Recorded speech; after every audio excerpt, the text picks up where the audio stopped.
Hello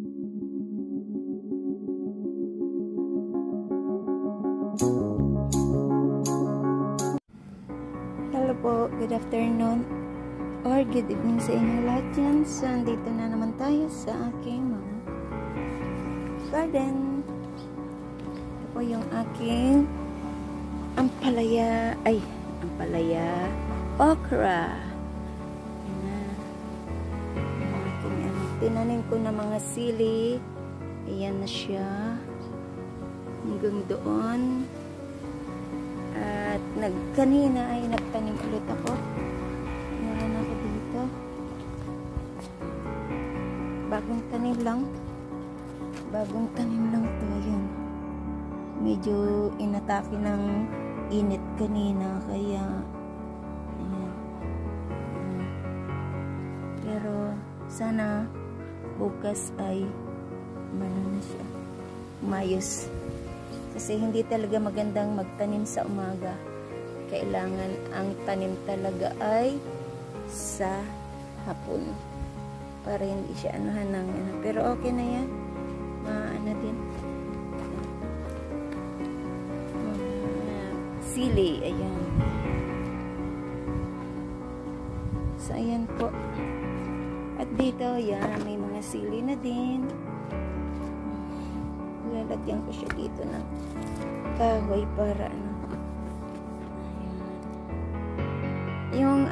Yung luya na tinanim ko ay naandyan na siya. Malalaki na, diba? Ayan, malalaki na. Tsaka ang sibuyas, dito ko siya nilagay ulit. Ayan. Naglagay ako dito ng mga abono. Kasi katulad nito, payatot. Ayan siya. Yung mga saluyot. Ayan. Ayan na ng saluyot.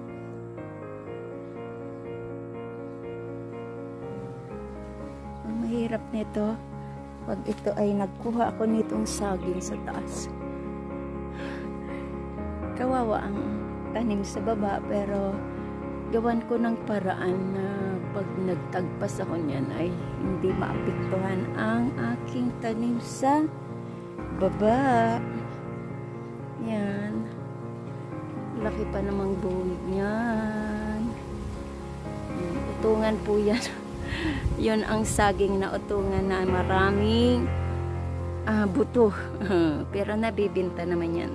Ginagawa nilang pakro. Kasi mura lang siya. Ito naman ang natumbang saging. Dito, medyo malaki-laki na yung latundan. Kasi nilagyan ko lang siya ng kahoy. So ito, mamaya ay mangunguha ako ng gabi. Yan tayo ng gabi. Kasi may order 10 tali. So, medyo mainit pa kasi. Alas 4 na. Mainit pa din.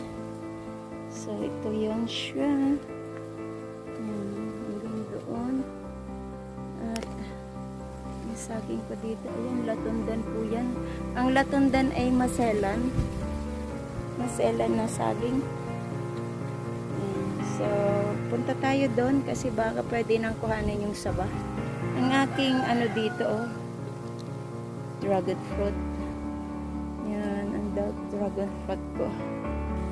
So, yan, at parang ano ko na itong ano. Yan. Pwede na siyang gulang na din naman. Ayan.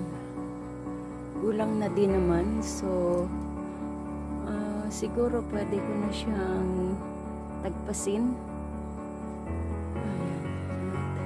Ibenta. Yan. So, check natin kung kaya ko. Ang hirap. Yan po yung puno. Hanggang doon. Hindi naman siguro ako magkakamali ng tagpas. Tulad ng dati. So, try nating itagpas. Habang mainit pa ay tagpas muna ako ng saging. para sana hindi maapektuhan yung mga saging dito na may mga bunga. Kawawa naman.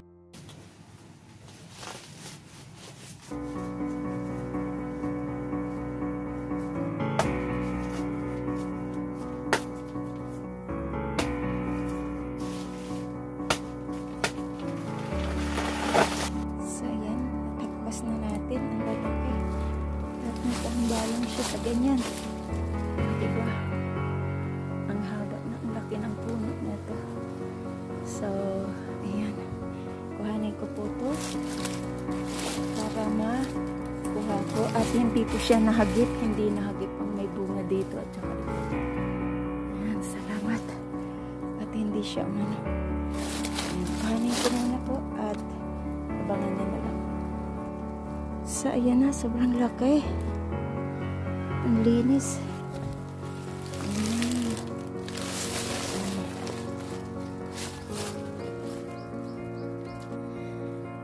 Aroy, kakapoy nun. Ay, yan ang ating saging na saba.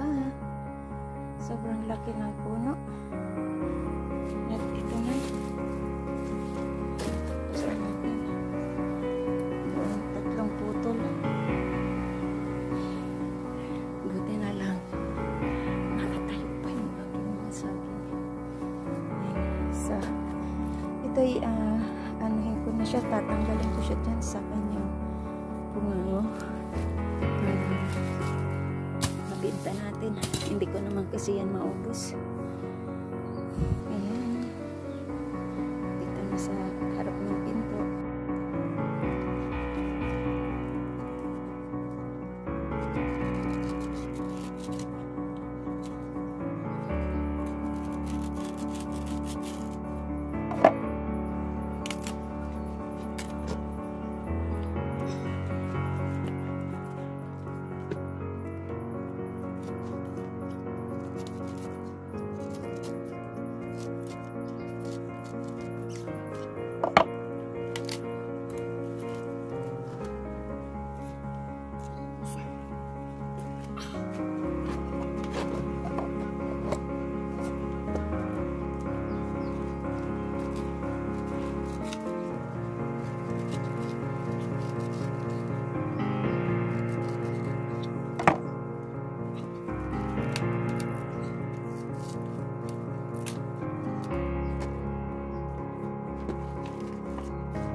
So, ayan na po ang saging na saba na matagal na nating gustong tubain. At yan, nakuha na nga po.